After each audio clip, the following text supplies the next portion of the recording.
Hello, വെളുത്തബുദ്ധത്തെ പറ്റി കേട്ടില്ലേ? ഇനി നമുക്ക് ചാമുണ്ടിനെ കുറിച്ച് കേട്ടല്ലോ. തീച്ചാമുണ്ടിന്റെ ഐതിഹ്യം ഞാൻ പറഞ്ഞാണ്. ഇനി നമുക്ക് കരിഞ്ചാമുണ്ടിന്റെ ഐതിഹ്യം കേൾക്കാം. അപ്പൊ സീസൺ 15 കരിഞ്ചാമുണ്ടി. ശിവഭഗവാന്റെ ഖണ്ഡത്തിൽ നിന്നാണ് കരിഞ്ചാമുണ്ടി ജനിച്ചു എന്നാണ് പ്രധാന വിശ്വാസം. അതുകൊണ്ട് തന്നെ നീലകണ്ഠന്റെ പുത്രി എന്നും ദേവിയെ വിളിക്കാറുണ്ട്. പണ്ട് ലോകത്തെ വിറപ്പിച്ച അസുരന്മാരെ നിഗ്രഹിക്കാൻ വേണ്ടി ദേവി അവതരിച്ചു. യുദ്ധത്തിൽ നിന്ന് ശത്രുക്കൾ ഇരുട്ടിൽ മറഞ്ഞു നിൽക്കാൻ തുടങ്ങിയപ്പോൾ ദേവി അതിഭീകരമായ കറുത്ത രൂപത്തെ സ്വീകരിച്ചു. ഇരുട്ടിനെ പോലും കീഴ്പ്പെടുത്തുന്ന ആ രൂപമാണ് കരിഞ്ചാമുണ്ടി.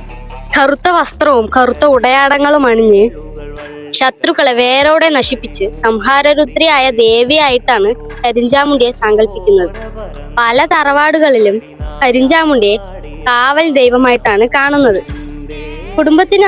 കുടുംബത്തിന് വരുന്ന ദോഷങ്ങളെയും ദുഷ്ടശക്തികളെയും തടഞ്ഞു നിർത്താൻ കരിഞ്ചാമുണ്ടിക്ക് കഴിയുമെന്നാണ് വിശ്വാസം. ഈ വീഡിയോ എന്തായാലും ഇത്രയേ ഉള്ളൂ. അപ്പം ഈ വീഡിയോ ഇഷ്ടപ്പെട്ടു വെച്ചാൽ സബ്സ്ക്രൈബ് ചെയ്യാം. അപ്പം എന്തായാലും എടുത്തു കൊടുക്കണം. ബൈ.